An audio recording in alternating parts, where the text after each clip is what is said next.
biaya hilangnya batu bara akibat pertambangan dari 2016 sampai 2024 ini mencapai 3,5 triliun.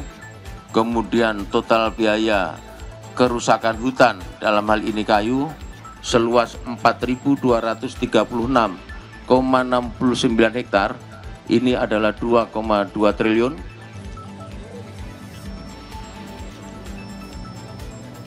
Satu kali lagi, 1, 2, 3. Bahwa kami dari Direktorat Tipiter Bareskrim Polri telah melakukan upaya penggagalan atau pengungkapan kasus terkait dengan illegal mining dengan modus menggunakan kontainer yang dikirim dari Kalimantan Timur menuju Surabaya. Memang pada prinsipnya kontainer atau batu bara ini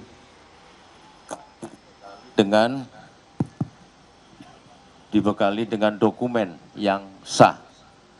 Namun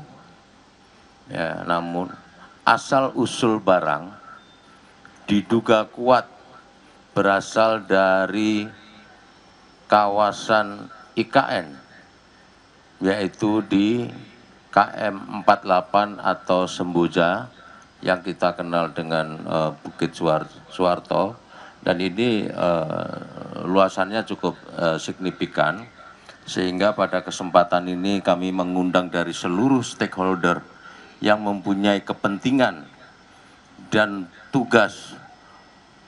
Kenapa ini kita undang semua? Karena menurut kami bahwa IKN merupakan marwah dari pemerintah. Jadi kita harus clear dan clean-kan, tidak ada lagi kegiatan-kegiatan ilegal khususnya penambangan yang ada di kawasan IKN. Pada kesempatan ini kami akan melakukan press release, yaitu tindak pidana setiap orang yang menampung dan menjual dan mengangkut batu bara yang tidak berasal dari pemegang IUP atau izin. Sebagaimana dalam pasal 161 Undang-Undang 3 tahun 2020 tentang pertambangan mineral dan batu bara. Perlu diketahui bahwa penegakan hukum dilakukan terhadap asal-usul batu bara hasil dari kegiatan penambangan ilegal di Taman Hutan Raya atau Tahura, Bukit Suwarto, merupakan kawasan konservasi yang berada di Ibu Kota Nusantara atau IKN. Tadi di awal sudah saya jelaskan, sehingga dalam rilis kali ini kita melibatkan seluruh stakeholder, baik dari Kementerian SDM, Kementerian Lingkungan Hidup, Kementerian Kehutanan, Otorita IKN, dan Polda Jatim. Kronologi yang bisa saya sampaikan kepada rekan-rekan pada siang hari ini, mohon maaf tadi saya kelupaan ya, tentu yang saya hormati dan saya banggakan rekan-rekan dari media. Terima kasih atas kehadirannya. Ya. Pada tanggal 23 sampai dengan 27 Juni 2025, tim penyelidik dari Bareskrim Polri, yaitu di Tipiter, melakukan penyelidikan secara surveillance berdasarkan informasi dari masyarakat terhadap kegiatan pemuatan batu bara yang dibungkus menggunakan karung, kemudian dimasukkan ke dalam kontainer, dan kemudian diangkut menggunakan kapal dari Pelabuhan Kaltim Karingau Terminal atau KKT, ini di daerah Balikpapan, menuju Pelabuhan Tanjung Perak, Surabaya. Diketahui bahwa asal-usul batubara tersebut berasal dari kegiatan penambangan ilegal di kawasan Tahura, Bukit Suwarto, Kecamatan Samboja, Kabupaten Kukar. Tindak lanjut dari penyelidikan itu, kita sudah melakukan gelar perkara dan kita naikkan statusnya menjadi penyidikan dengan menerbitkan 4 LP. Yang pertama adalah LP nomor 68 tanggal 4 Juli 2025. Yang kedua LP nomor 69 tanggal 4 Juli 2025. Selanjutnya pada tanggal 14 Juli 2025 kita terbitkan LP nomor 72.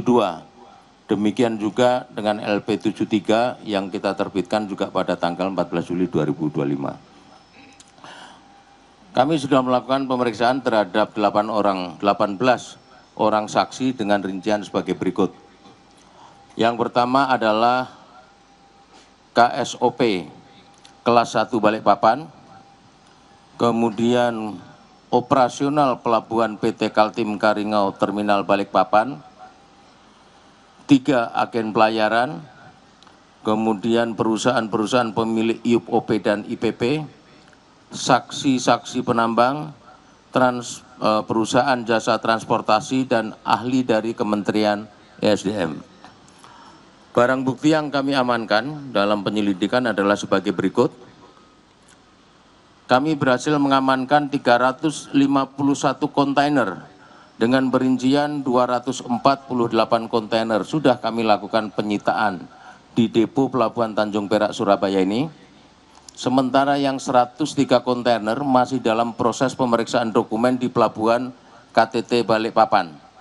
Jadi yang 103 ini belum sampai atau belum diberangkatkan. Namun demikian kita sudah amankan untuk pendalaman lebih lanjut. Barang bukti lain yang kita amankan adalah 9 unit alat berat dengan perincian 2 unit sudah kita lakukan penyitaan dan 7 unit diamankan pada hari Senin dan Selasa karena diduga sebagai alat untuk melakukan kegiatan penambangan dan selanjutnya akan dilakukan penyitaan. Selain itu kita juga menyita 11 unit truk trailer yang sudah dilakukan penyitaan sebagai alat angkut kontainer ke pelabuhan dan selanjutnya akan dilakukan penyitaan juga. Beberapa dokumen atau surat keterangan asal barang, surat keterangan kebenaran dokumen, laporan hasil verifikasi, surat pernyataan kualitas barang, surat keterangan pengiriman barang, shipping instruction, dokumen IUP OP, dan dokumen izin pengangkutan dan penjualan. Rekan-rekan sekalian, kegiatan ini tidak kami lakukan sendiri. Kami dalam hal ini telah berkolaborasi untuk melakukan pengecekan TKP dengan instansi terkait antara lain Kementerian ESDM, Kementerian Lingkungan Hidup, Kementerian Kehutanan, Otoritas IKN, Surveyor Indonesia, dan Polda Kaltim. Pada hari Jumat, tanggal 11 Juli 2025, penyidik telah melakukan gelar perkara dan menetapkan 3 orang tersangka berdasarkan 2 laporan polisi yang pertama, yaitu laporan polisi nomor 68 tahun 2025,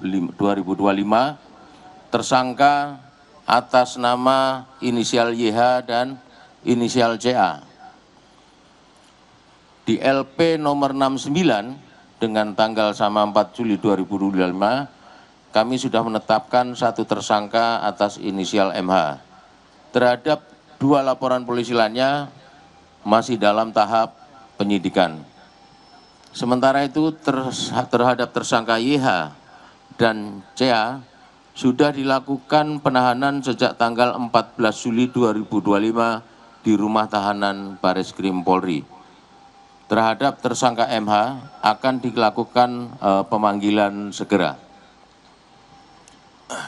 Pada kesempatan ini rekan-rekan kami akan menyampaikan modus operandinya secara detail dan ini bisa menjadi bahan masukan untuk pembelajaran untuk masyarakat apabila menemukan hal-hal seperti ini bisa dilaporkan kepada pihak kepolisian terdekat.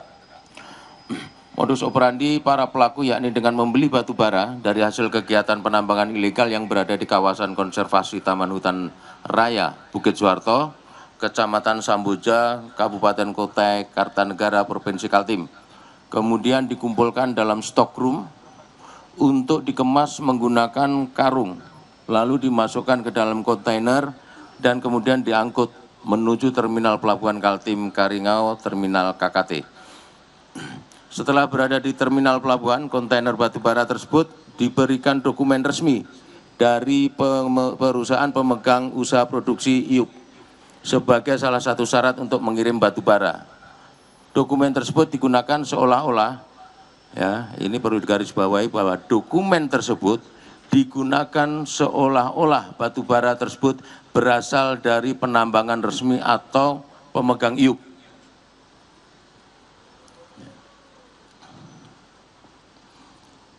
Kemudian penerapan pasal yang kita persangkakan terhadap para tersangka, yaitu inisial YH dengan peran menjual batu bara yang diduga berasal dari kegiatan penambangan tanpa izin, dijerat dengan pasal 161 Undang-Undang Nomor 3 Tahun 2020 tentang mineral dan batu bara dengan ancaman hukuman 5 tahun dan denda 100 miliar rupiah.